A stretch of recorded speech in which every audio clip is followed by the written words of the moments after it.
जी हाँ दोस्तों, आज आप लोग का प्रेजेंट कंटिन्यूअस टेंस, इसको हिंदी में बोलते हैं वर्तमान सतत काल।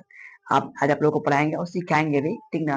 देखिए इसका पहचान क्या होता है, किसी भी क्रिया का अंत में रहा है, रही है, रहे हैं। जैसे तुम जा रही हो, ठीक ना, वे लोग आ रहे हैं, सौरभ बैठ रहे हैं, हम किसी को देख रहे हैं, पक्षी आकाश में उड़ रही है। तो किसी भी वाक्य में रहा, रही, रहे अगर आपका आता है तो ये समझिए आप लोग प्रेजेंट कंटिन्यूअस टेंस है, जिसको हम लोग हिंदी में बोलते हैं वर्तमान सतत काल। तो इसका अफर्मेटिव सेंटेंस बताएंगे। अफर्मेटिव होता है बिना मतलब साधारण, नहीं क्या कब कैसे चला, नहीं, ठीक ना, सिंपल में। जैसे मान लीजिए इसका रूल क्या होता है, subject plus is oblique am oblique are plus before. अब बिफोर मतलब क्या होता है, क्रिया के अंत में आप लोगों को आईएनजी लगाना है, ठीक ना। फिर उसके बाद ऑब्जेक्ट, फिर एक्स्ट्रा वर्ड, जैसे हम आप लोग के बीच में एग्जांपल के थ्रू बताएंगे। देखिए ध्यान से आप लोग, जैसे मान लीजिए राम आ रहे हैं, तो मान लीजिए राम जा रहे हैं, राम जा रहे हैं, ठीक ना, राम जा रहे हैं। देखिए तो इनमें सब्जेक्ट मतलब कर्ता होते हैं, मैं कर्ता कौन आपका, तो राम, तो पे लिखे आप लोग राम। अब देखिए राम सिंगल है, इसमें पे इज लगेगा। देखिए सिंगल नंबर के साथ इज का प्रयोग होता है, प्लूरल नंबर के साथ आर का प्रयोग होता है, और जहां मैं होता है वहां पे एम का प्रयोग होता है, ठीक ना। जैसे राम, अब यहाँ पे इज, राम इज। अब यहाँ बोला विपरीत में क्रिया का जब जाना, जाना का होता है गोइंग, गो, ये मिला रहे हैं आई एन जी, यहाँ पे क्या हो गया गोइंग। बोलेंगे राम इज गोइंग, यानी राम जा रहा है। और देखिए सेंटेंस में आप लोग, जैसे मैं तुम्हें चाह रहा हूँ, जैसे मैं तुम्हें चाह रहा हूँ, ठीक है। जैसे इसको इंग्लिश में अगर बोलना हो गया तो कैसे बोलेंगे हम लोग, ध्यान दीजिएगा आप लोग। कभी भी रहा रही सेंटेंस अगर आया तो इस पास हम लोग लेके उसको ट्रांसलेशन करके हम लोग बोल सकते हैं। जैसे मैं क्या आपको होता है आई, और वाई के साथ इज की एम की आर, यहाँ पे लगता है आपका एम, आई एम, ठीक है। मैं क्रिया का आपका चाहना, चाह रहा हूँ, चाहना क्या आपको होता है वांट, ये मिला देंगे हम लोग I N G, I am wanting, ठीक ना, किसको चाह रहा हूँ, तुम्हें चाह रहा हूँ, तो लिखेंगे यहाँ पे you, I am wanting you, मैं तुम्हें चाह रहा हूँ। जैसे मान लीजिए तुम तुम मुझे तुम मुझे चाहे तुम मुझसे मुझसे नफरत कर रही है। कोई मान लीजिए कि हमारा चुनू भैया की गर्लफ्रेंड है, और चुनू भैया से नफरत कर रही है, ठीक ना। तो हम लोग इसको कैसे बोलेंगे, ध्यान दीजिए आप लोग। तो तुम को चाहता है यू, जैसे चुनू भैया बोल रहा है कि तुम मुझसे नफरत कर रही है, क्या कर रही है बताओ। तो उसको मान लीजिए चुनू भैया पसंद नहीं होंगे इसलिए नफरत कर रही है। हो सकता है उनमें कुछ नफरत है, में उन लोगों का प्यार छुपा होता है, इसलिए वैसा हो सकता है, कर रहे होंगे, ठीक ना। तब तुम्हें क्या आपका होता है यू, ठीक। यहाँ पे ये एम आर क्या लगेगा यहाँ पे आर, ठीक ना। इसके बाद इन्हें क्रिया का चपका नफरत करना, इसका इंग्लिश में कैसे बोलूंगा, हेट, यहाँ पे लगाएंगे आई ए, हेटिंग, किनसे कर रहा है, तुमसे, तो टू ही लिख दीजिए आप लोग, टू, मुझसे यानी मी।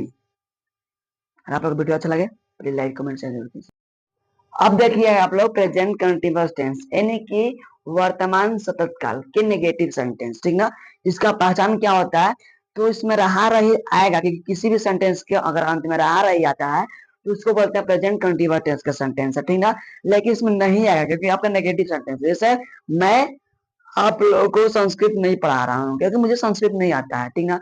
आप लोग मुझे पसंद नहीं कर रहे हैं, ठीक ना।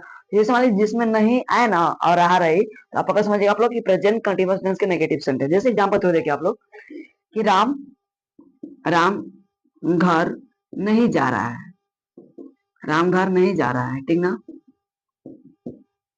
और देखिए आप लोग, तुम लोग तुम लोग गेंदा नहीं खेल रहे हो, नहीं खेल रहे हो।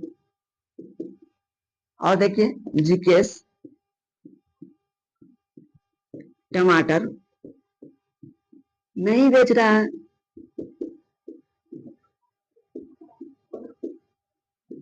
जिकेश नहीं, मैं ले लेता हूँ, मैं टमाटर नहीं बेच रहा हूँ, ठीक ना। ये जो सेंटेंस है इसको इंग्लिश में कैसे बनाएंगे, देखिए सब नहीं है और लास्ट में रहा रही है, ठीक ना। तो हम लोग रूल पे चलते हैं। रूल में क्या बोलते हैं, सबसे पहले सब्जेक्ट लिखिए, फिर इज नहीं तो एम नहीं तो आर, इन तीन में से कोई एगो लिखना है, फिर नोट लिखना है, फिर क्रिया को लिखना है, फिर ऑब्जेक्ट लिखना है, फिर एक्स्ट्रा वर्ड लिखना है। जैसे देखिए यहाँ पे राम घर नहीं जा रहा है, सब्जेक्ट कौन सी आपका राम, यहाँ पे आप लोग क्या लिखिएगा, यहाँ पे लिखेंगे हम लोग राम, ठीक ना। अब बताइए राम के साथ राम नाम है तो इज लाएगा एम किया तो आप लोग बोलेगा इज लगेगा, तो राम इज हो गया। यहाँ पे नोट है तो यहाँ पे नोट लिख देंगे। इसमें क्रिया पूछा तो क्रिया में क्या जाना, जाना का क्या होता है गो, लेकिन भी फोर रहती है मैं लाएंगे हम लोग आई एन जी कच्चे हो गया गोइंग।